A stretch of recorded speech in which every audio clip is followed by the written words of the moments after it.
If somebody's going to try to blackmail me with advertising, blackmail me with money, go f yourself. But go f yourself. Is that clear?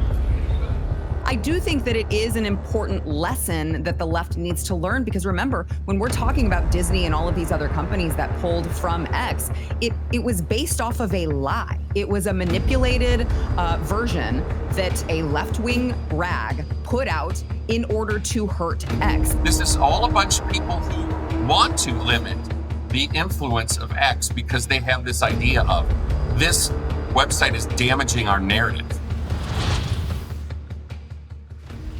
All right, guys, here we go. We are on cruise control into the weekend. A great panel discussion ahead of you. I want to ask you real quick, would you vote today to expel George Santos? Because the House is going to do it. He had an epic press conference today. We're going to break it down among other topics with our great panel. Sara Gonzales from The Blaze, Larry O'Connor from the WMAL and Town Hall Media, and Tim Graham of the Media Research Center. Here we go. All right, guys, I'm excited about today's panel. Thanks for being with me. I want to start with a very simple question. Let's go around the horn first.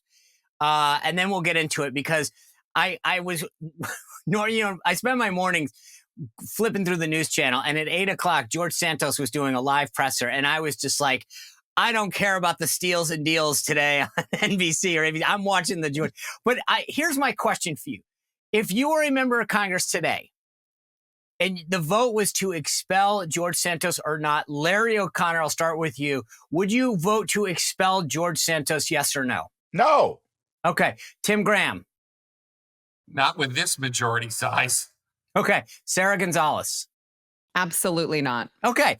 This is what and now I want to break it down, because I want to play you a clip from what he said this morning. Okay. Here we go. Why not just resign? Because if I leave, they win. If I leave, the bullies take place. This is bullying.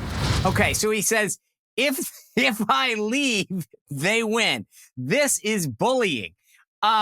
Look, he had some valid points. One of which was the ethics committee didn't actually do what it normally does. It does a full investigation and releases normally a full report with a list of what they believe is a fair punishment.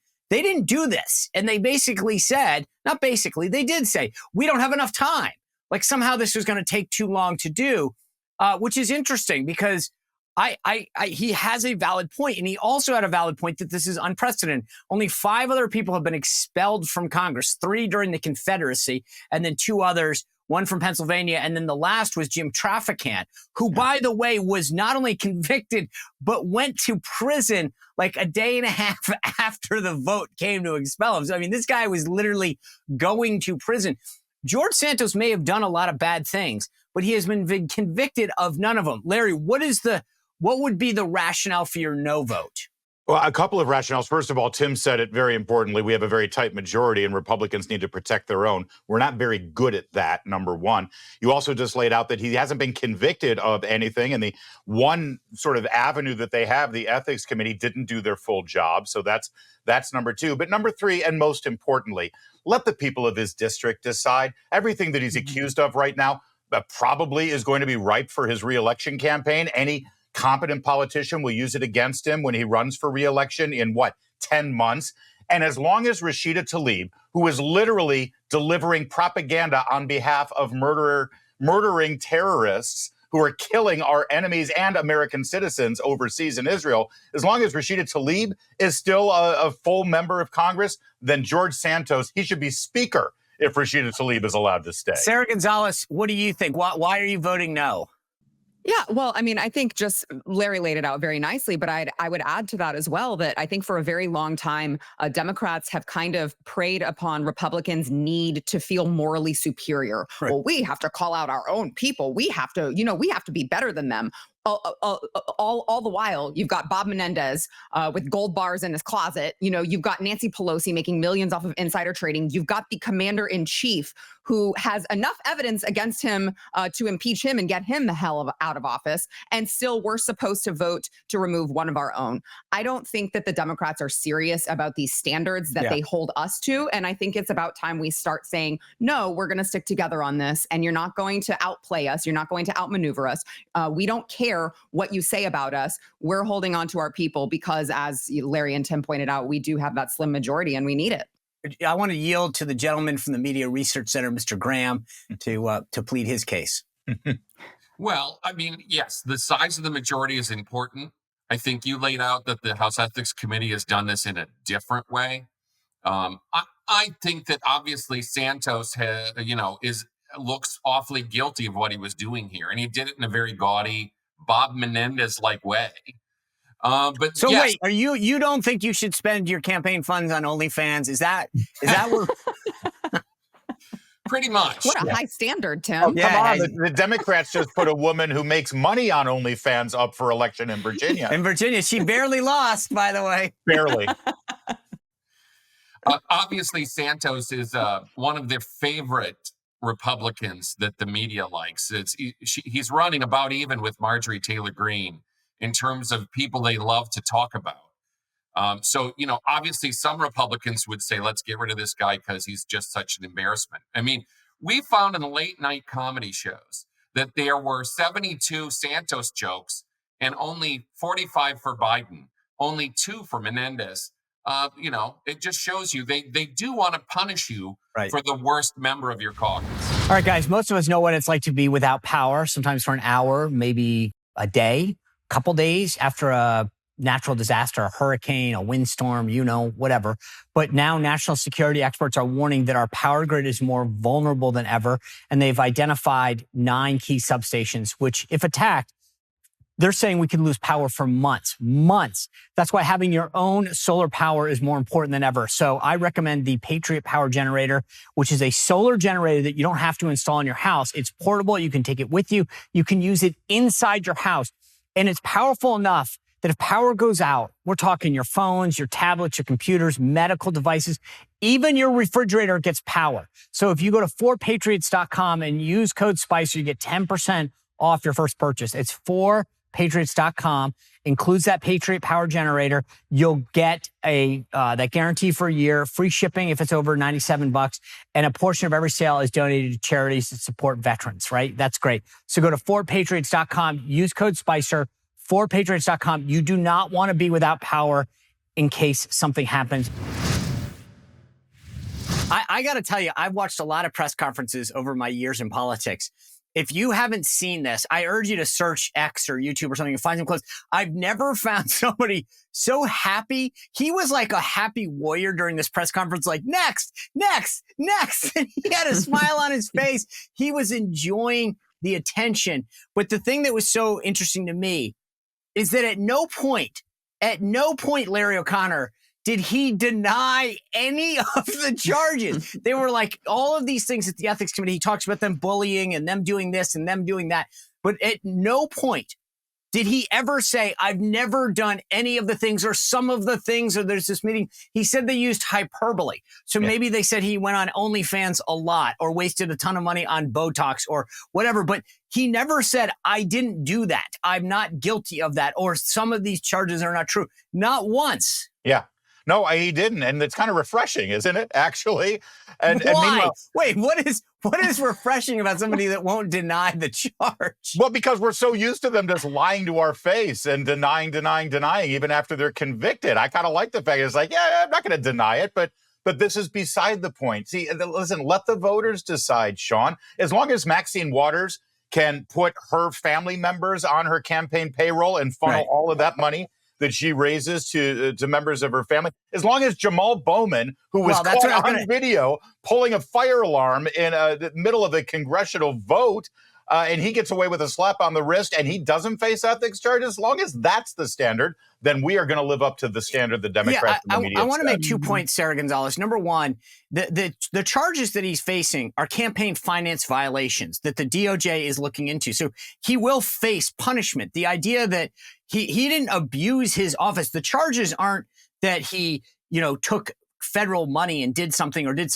inappropriate in his congressional office, which I would think that's what the ethics committee should be focused on. In fact, all of these are campaign-related charges that the DOJ is looking into. So the House is sort of crossing into another lane. But more importantly, and Larry brought this up, Sarah, is that Jamal Bowman actually was that guy, the Democrat from New York, that pulled the fire alarm during the vote on House spending and admitted to it, pled guilty to it in a court of law. So if you're actually going to talk about who's breaking laws and who's unethical, and Santos said today, hey, I laid out a timeline.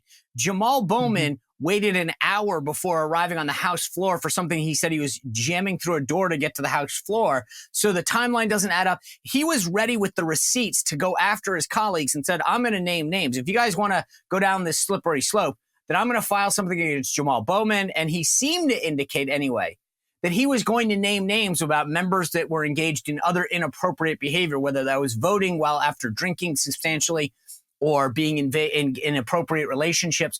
But he seemed to say today that he was going to name names and take action before he was expelled. I mean, I think that that's great. And look, I want to be clear. Well, I do. I think for so long the Democrats have wielded all of this power and again held us to a standard that they are not willing to hold themselves to. And I'm just tired of the hypocritical nature of it all. I mean, look, George Santos, if he did commit all of these violations, he should be punished, right? I want to make that clear. He should be punished. I'm not team George Santos here. But what I'm saying is the Democrats get away with all sorts of things all the time because we are playing in a game where we are playing by the rules and they are not. Yes. They have no rules and they don't care. And I think it's about time that we stop, we set down the ball and we say, fine, we will play by the same rules that you guys play by, which is there are no rules. And you know what? If George Santos causes complete chaos by naming names, I think that's great. You know, it's funny. I brought this up earlier in the week on something else, but the Democrats and the left, and that includes the media, always have this standard that as long as what they're doing is in pursuit of what they call the greater good, it's okay. Yep. You don't need to abide by rules or laws as long as you are pursuing the greater good, which they get to define for themselves. But Tim, I want to bring up something that Larry referenced, which was the majority, right? So Republicans now, for the first time in a long time, there's a full complement of 435 members of Congress. The new member from Utah was just sworn in to replace Chris Stewart. So there are 435 members.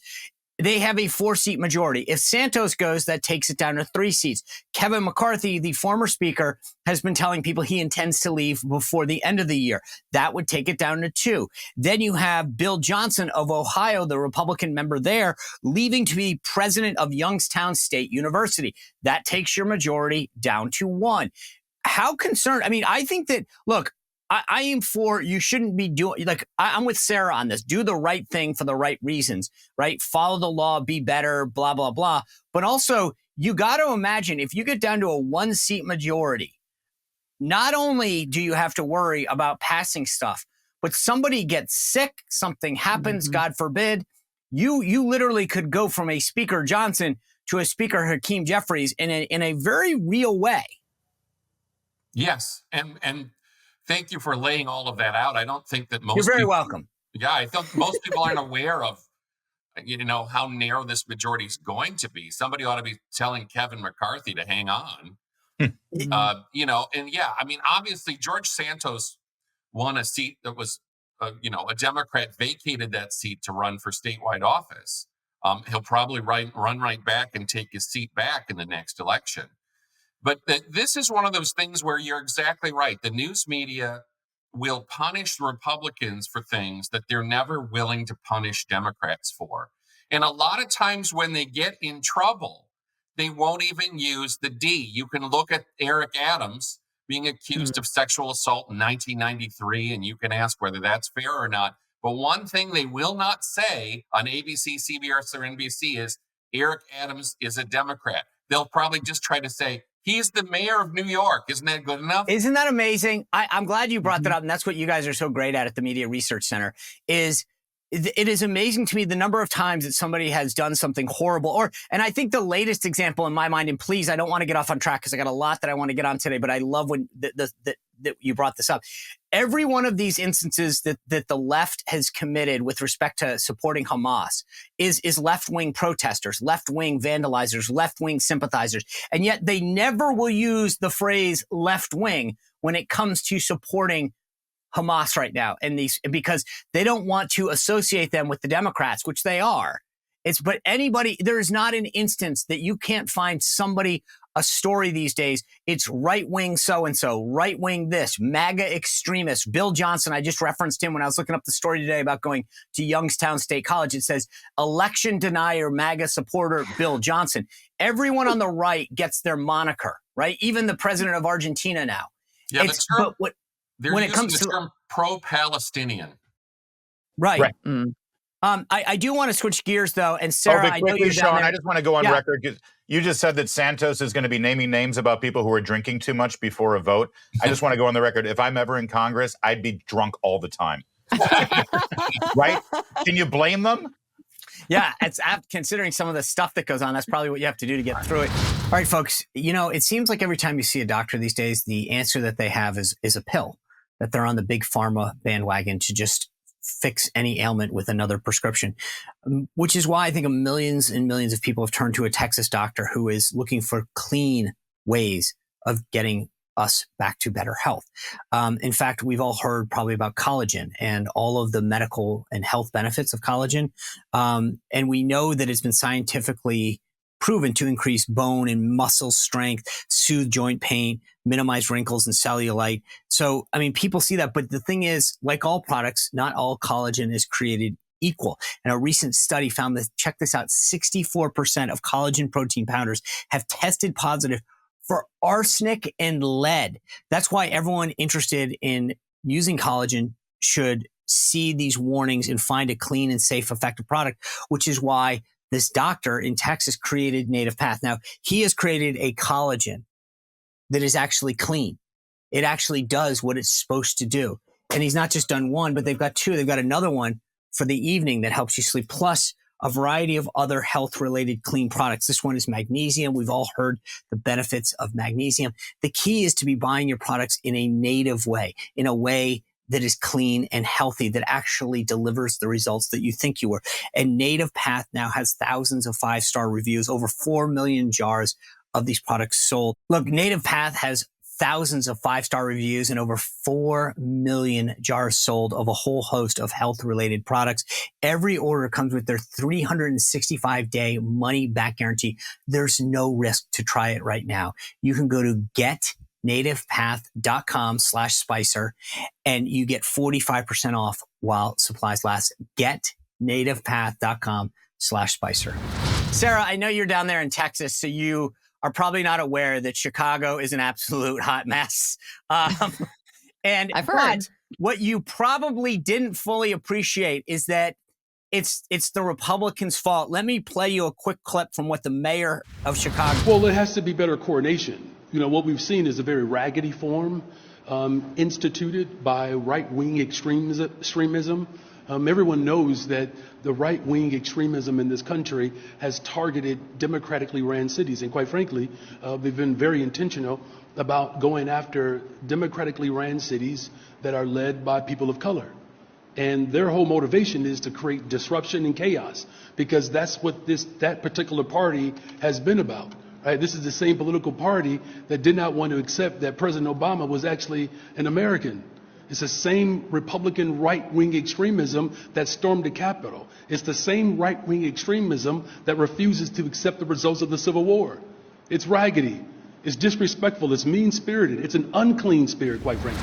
All right, so let's just be clear. The right-wing Republicans are, quote, targeting Democratic-run cities by people of color, and they include to refuse accepting the results of the Civil War. Quote, that's what we're facing. See, the problems of Chicago, I thought these big cities that have been controlled by the left and Democrats for decades were actually their fault. But I've now come to realize that it is all of the people who refuse to accept the results of the Civil War on the right that are causing the ills of the people of Chicago. And it is us on the right that need to fix it and stop complaining about how Democrats and the left are running these cities. Did you find this as enlightening as I did? I had no idea that white people had that much power. I mean, the amount of power you guys hold as white men, I think is just incredible. You have the power of making Chicago a good city or a bad city. That's just amazing to me. I find it fascinating that, look, I think this is Brandon Johnson overplaying his hand. They're using this for everything. It's going to blow up in their face, especially when they have their own community members going to city council meetings and telling them, you need to stop bringing all of these illegal immigrants in. You need to, we don't want to be a sanctuary city. They're taking away our resources. They're overrunning our schools. We can't get our kids in schools. We're paying for it in our taxes. I mean, these people know who are to blame. So I think that it's hilarious that they try to use this race card all the time. I just don't think the actual members of the community are going to fall for it this time, because they're seeing it right in front of their very eyes. And they understand that these are citywide policies, of course. And Larry, I think that Sarah's got a point, but it's, to me, what's fascinating is all of these cities, right? Eric Adams, we talked about him just a moment ago in New York. He's talking about how his city's overrun with illegal immigrants, people that are coming in there that he, by the way, welcomed not too long ago, but crime is through the roof there. We talk about Chicago, them blaming this now. You and I both live in the capital region. We're an FBI agent yesterday. An FBI agent in an FBI car was carjacked. That's how bad carjacking is in the District of Columbia, that an FBI agent gets carjacked. And yet, again, this gets back to kind of what I was bringing up with Tim. There's no discussion about who's running these cities, right? I keep laughing. Like, if this was a Republican, we'd be hearing about how Republicans aren't doing a good job and da-da-da. And yet here we are. Every one of these major cities run by Republicans, facing the same threats, illegal immigrants, overcoming them, crime on the rise, carjacking, whatever. And yet we're not having a real discussion about who's in charge, and the policies continue to have a common thread, which is they're all leftist. Well, I hate to fact check y'all in real time here, but if you haven't been paying attention, let me remind you that Chicago is in fact MAGA country. Everybody knows it. I do remember Jesse Smollett saying something about that. He can't walk the streets alone at 2 a.m. with a Subway sandwich without getting, gay bashed by a bunch of right-wing MAGA hat wearing. What? Oh, was that a hoax? Yeah. I'm sorry, forget that. Okay, you're right.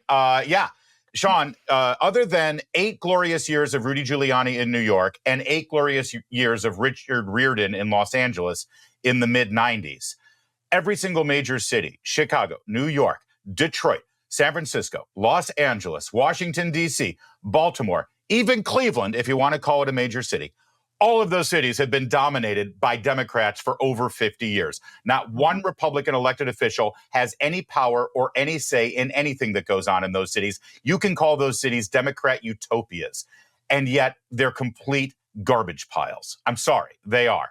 And it's because of Democrat policies. They've been able to have carte blanche, and now we're seeing it. And the only excuse they have is to somehow point to Republicans thousands of miles away and say that they're the ones to blame. Nobody's buying it. Literally nobody. But Tim, when you guys look at the news on this, you never hear like that moniker. It's Mayor Eric Adams. It's Mayor Muriel Bowser. It's not Democrat. Like, they don't ascribe the same moniker and labels to the left who are running these things. And I find it fascinating. It's almost like they don't want people to know who's actually running these places in terms of what party and what ideology. Well, they definitely want to do just what Mayor Johnson's doing. Whereas if we have a problem with illegal immigration in this country, it's not Biden's fault. It's not the Democrats' fault anywhere. It's somehow the fault of Greg Abbott and Ron DeSantis sending illegal immigrants northward. Like it's a prank. And especially after these people, proclaim themselves sanctuary cities. The news media is not going to say, well, didn't they just get what they asked for? They're not going to do that, because these are the ways that the news media is a pile of Democrats. There's no accountability for these big city mayors. And one of the reasons is obviously these big city electorates. Other than Giuliani or Riordan, these big city electorates just keep reelecting it. You went from one bad mayor of Chicago to the next. This one's more radical than the last one. Yeah. Hey, I want to move over to New York. Last night, there's this, I don't even know if it was last night, yesterday, there's this big event in New York this sort of like ideas conference kind of thing that everybody does now. But there's one in New York. Andrew Ross Sorkin was moderating it. Kamala Harris was up there making word salads for lunch. But then he interviewed Elon Musk, and he was asking about this advertiser boycott that has happened among major corporations, Disney, Comcast, et cetera. Let me play for you a little clip of what Elon had to say. If somebody's going to try to blackmail me with advertising, blackmail me with money, go f yourself. But go f yourself. Is that clear? All right, so Sarah, he made it very clear he doesn't seem to care about those advertisers in no uncertain terms. I know a lot of folks on the right cheered it, right? And I like, hey, go Elon. Some of them actually doubled down and said, hey, we'll give him money. We want to support him. But from a business standpoint, right? You have to, I mean, if he wants X or Twitter, or whatever we're calling it now, to succeed, he does need advertisers, right? I mean, so where's the line between him showing strength and being like, go F yourself to these big advertisers, Bob Iger and others from Disney, and trying to make a good company. I mean, and trying to make the company succeed. Yeah, well, I mean, I think if there's anyone to do it, it should probably be the richest man in the world, who maybe can afford to lose some, right? But I do think that it is an important lesson that the left needs to learn, because remember, when we're talking about Disney and all of these other companies that pulled from X, it was based off of a lie. It was a manipulated version that a left-wing rag put out in order to hurt X. And I think that it is the right frame of mind that Elon has. Again, I don't recommend it for every business, because if you are not the richest man in the world, perhaps you might end up on the street. But if the left can at least learn the lesson from the richest man in the world, that we are not going to cower to your lies, and I'm not going to be put on the defensive to explain myself because I have nothing to explain or justify because I didn't do the things that I'm accused of. If we can get away from, being on the defensive all the time and saying, you know what, screw you. I'm tired of all the industries being dominated by the left. I know Tim can speak to the media being dominated by the left. Obviously, you've got Hollywood dominated by the left. You've got, by and large, all the social media platforms dominated by the left. And if Elon can be the one to teach them the lesson that you can't just bully us anymore, I think that ultimately it's a good thing. Again, maybe not a strategy for everyone, right, but perhaps he can pave the way, being that he has, all the money. Tim, how do you think the media covered what went down yesterday with Elon Musk and these advertisers? Well, I think that they're enjoying it. I mean, this is a New York Times interview. This is him, what was it? An expletive-filled rant, said the Washington Post. But notice, yes, which companies are in this advertiser boycott, as you suggested? Disney, Comcast, movie studios. These are news companies. This is all a bunch of people who want to limit the influence of X because they have this idea of this website is damaging our narrative. Yeah. Larry, where do you come down on what he's doing? And because here's my fear. I just want to be clear. I think I like what Sarah's pointing out, right? I love the idea that he's tough and that he's probably one of the only ones that can stand up to him. What I worry about, though, is that we finally got Twitter back to a place where we weren't, as people on the right, being deplatformed and had sort of this place of free speech. But if that company doesn't succeed, then where do we end up? Then that marketplace goes away. And that's what I worry about, is that we finally are at a place where we can say things without being banned or shadow banned or canceled. And if he takes it too far, then yes, we won and we don't have a platform. Yeah, I agree with you, Sean. It was cathartic, and the right was cheering him on. We talk about FU money. Well, apparently we should amend that. When you're Elon Musk, you've got GFU money, and that's what was on display there. But if you keep watching the interview, within another minute or two, he reveals that, X is going to collapse and shut down if the advertising boycott has its way. So this isn't about Elon Musk pumping in more money to prop this thing up despite not having advertising revenue. It's going to be demolished. And Elon said, we'll let the people of Earth decide and judge how this went. Well, that leaves us silenced. That leaves the left winning this fight. And as Tim just pointed out, Comcast is NBC. NBC News, MSNBC. Disney is ABC News. This forum was the New York Times. These are the people who censored the Hunter Biden laptop story. These are the people who benefit from news stories being censored and silenced, which results directly in election tampering, as we saw in 2020. This is deadly serious stuff. Yeah. And we're going to suffer because of it. I hope Elon Musk plays poker well here, and I hope that he's, really just calling their bluff. And I hope so too, ultimately, but he I thinks think that he's going to have this platform that the advertisers will come back to. Yeah, I think the point you're making is so smart that it's not Disney, it's ABC, it's not Comcast, it's MSNBC. People forget that those are like the cover, but this really is a media play. All right, folks, you've heard me talk about my friend Leo Grillo. He is the founder of Delta Rescue, and how it all came to be is an interesting story. He was out one day. He found a Doberman that had been abandoned. And this Doberman was underweight, clearly in need of health. Leo rescued the Doberman, named him Delta. And guess what Delta stands for? Dedication and everlasting love to animals. It's an acronym. And that's what Leo then turned his mission into, is a lifelong, the largest no-kill sanctuary in the world. And that's what Delta Rescue is all about. And it relies solely on contributions from people like me and you, animal lovers that want to do their part. But beyond the regular donation you can give, which they appreciate, if you are an animal lover, you can make them part of your estate so that you can grow your estate while helping animals in the future. And that's what's so important, is it becomes an enduring mission for Leo and for you, that you get to be part of this living legacy for these animals. Go to deltarescue.org to learn more, to see not just how you can help in the here and now, but in the future. Check out their estate planning kit at deltarescue.org.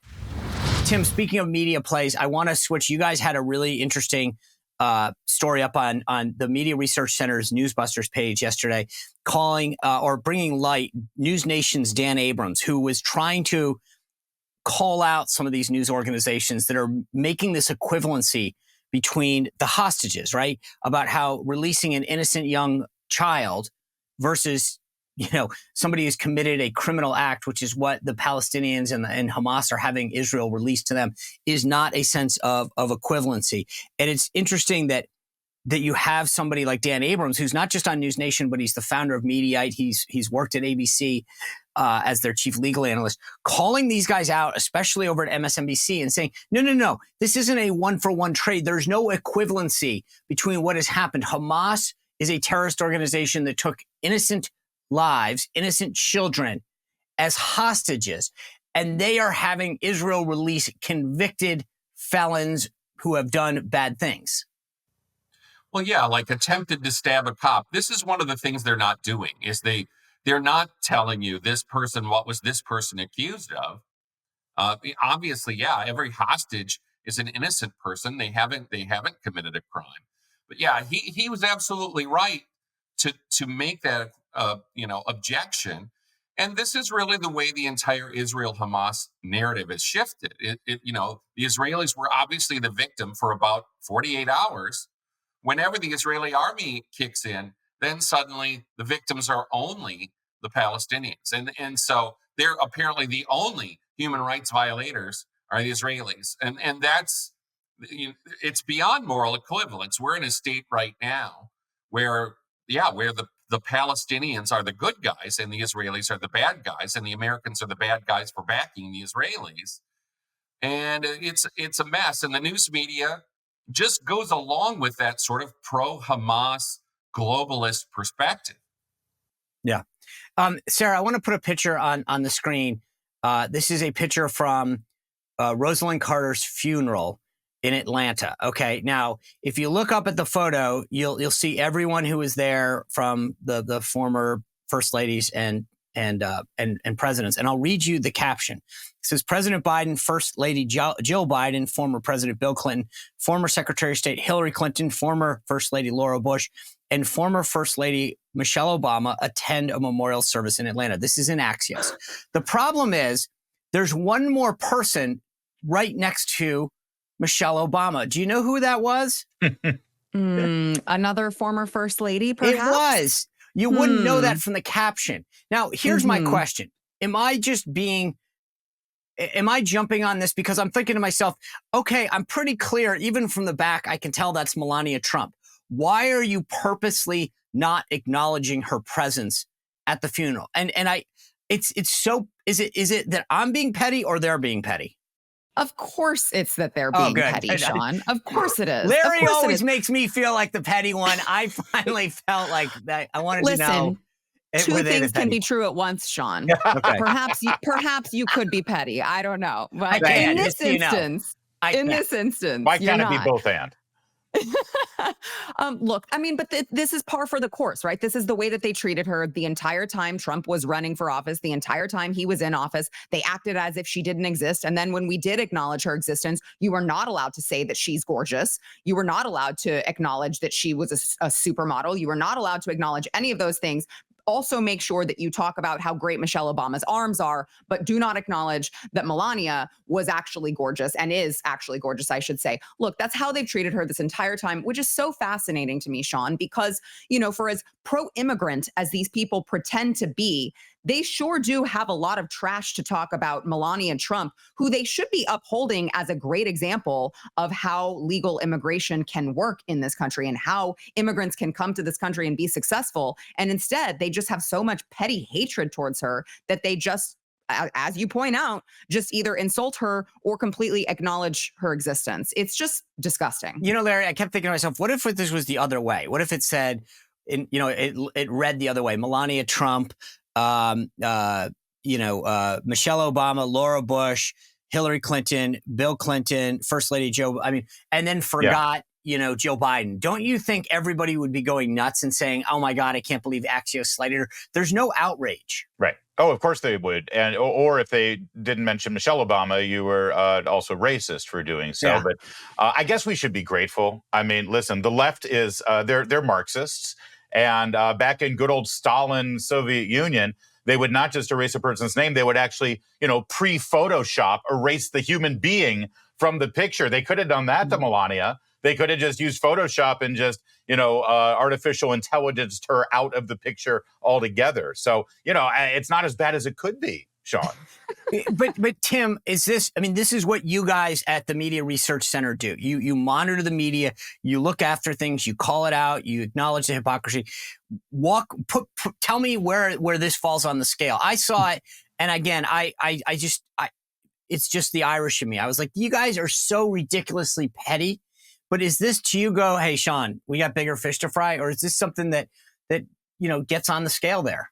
It could be human error. So I would say it could be. It's amazing how many times that human error tends to go against everyone on the right, though, isn't it? Yeah. Sean, if you're saying to me, I'm trying to drink out of an open fire hydrant, what am I picking today?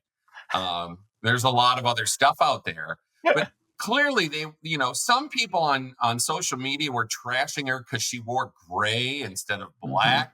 I mean, that's the sort of thing where it suggests what you've underlined, which is, this is supposed to be a time of national unity. Rosalind Carter invited her. They were very explicit about that. And people hate Trump so much, they can't actually have that moment of unity. That was one funeral, but then we have obituaries coming forward because of the passing of former Secretary of State Henry Kissinger. And let me read you what Market Watch, this is what they put out. It says, Henry Kissinger, the polarizing former Secretary of State dies at 100. Your Market Watch. What is this polarizing former Secretary of State? Everyone else put something either completely bland, fact-based, or whatever. And I just, again, what is it with these guys where they feel like, and I don't know, I've always thought the world of Henry Kissinger in terms of that he was he was a statesman. I don't know. Maybe I probably didn't agree with a couple positions or something, or how he wanted to deal with some foreign aid. I'm sure that's the case, but I don't think anything ill of the guy. And this is his obituary. There is no bounds to which these guys can't find something controversial and negative to say about somebody. Well, I was shown the front page of the Washington Post today, and they do this. Sorry about that. Many were critical. So I always get a kick out of how, the left becomes, many people Right. say he was divisive, he was polarizing. Well, who was Who? polarized from Mhm. him?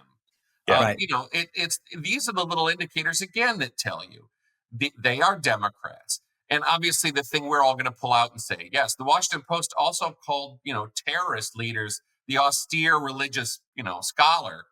You know, the Fidel Castro gets a better headline than Henry Kissinger. That's the kind of thing we're going to pull out of this. Yeah.